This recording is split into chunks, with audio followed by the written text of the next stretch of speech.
OCR A, A-level physics. This is my first video on capacitors.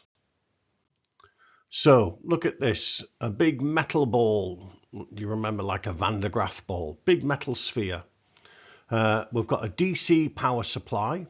The negative terminal is earthed, and the positive terminal would connect to the sphere, but there's a switch which is open. And we've got an ammeter. So what's going to happen when we close the switch?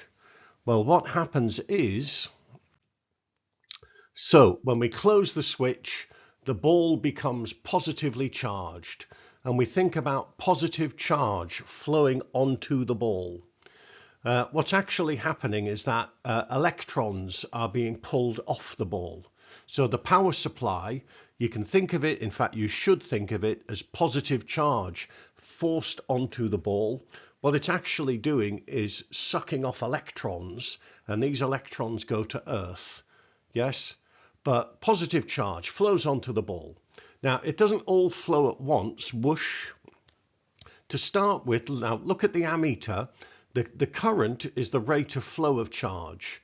So to start with, it goes on very, very quickly, but then as time goes by, it gets harder and harder to put more charge on the ball, because all this positive charge is repelling itself. So it's like trying to force loads and loads of people into a mini. Yes, it's going to get harder and harder to do. So the current will get smaller and smaller, and the amount of charge on the ball will increase, but the rate at which it's increasing will get less and less.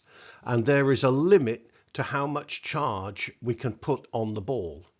And that's when the repulsive force from all of this charge is equal to the force of the power supply trying to push it on. This is a graph of the charge against time. I'm assuming that there is some resistance in the circuit, by the way, to slow everything down. So charge against time, as I said, charges up quickly to start with, but then there is a limit to how much charge you can put on the ball. And then the current, which is the rate of flow of charge, which is dq dt, the rate of flow of charge, big at the beginning, but then eventually that will become zero. Interestingly, the gradient of this graph at any point is dq dt, so that tells you the current, and look what happens to the gradient. It gets smaller and smaller till eventually it's zero. Also, interestingly, after any amount of time, this area here will equal to the charge on the ball.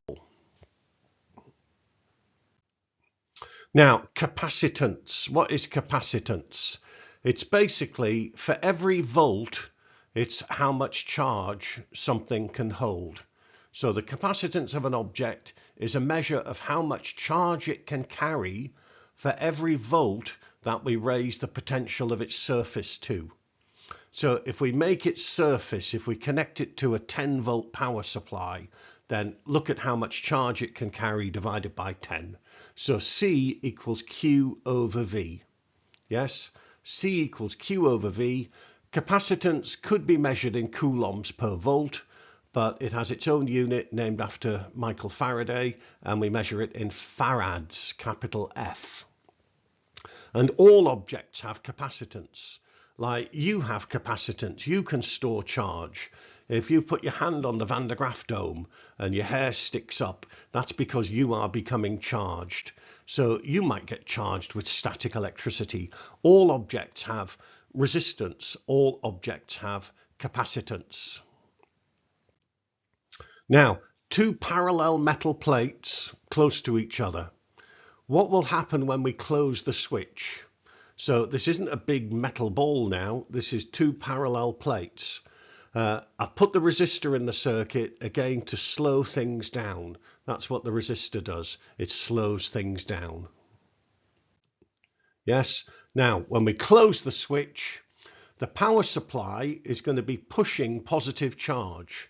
So positive charge, this plate on the left becomes charged up with positive charge.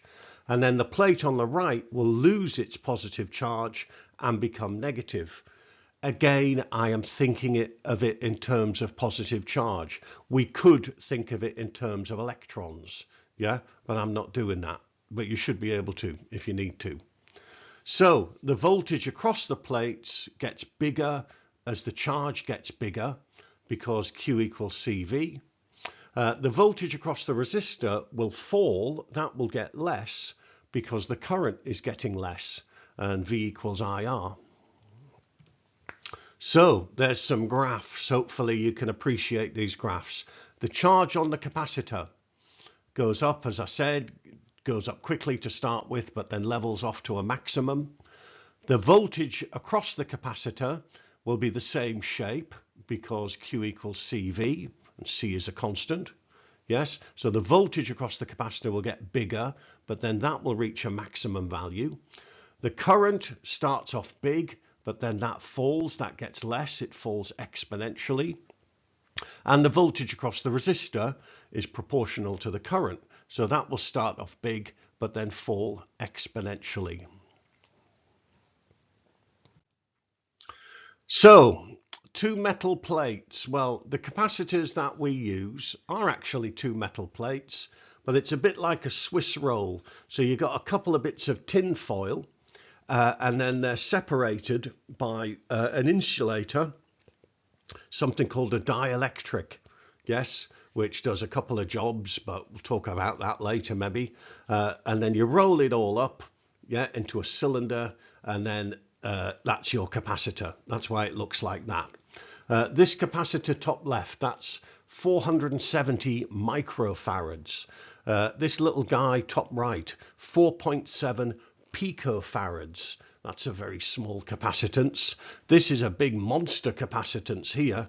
That's only 3.5 millifarads.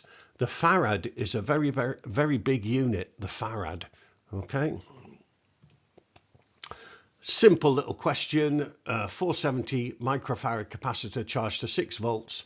How much charge does it hold? And Q equals CV.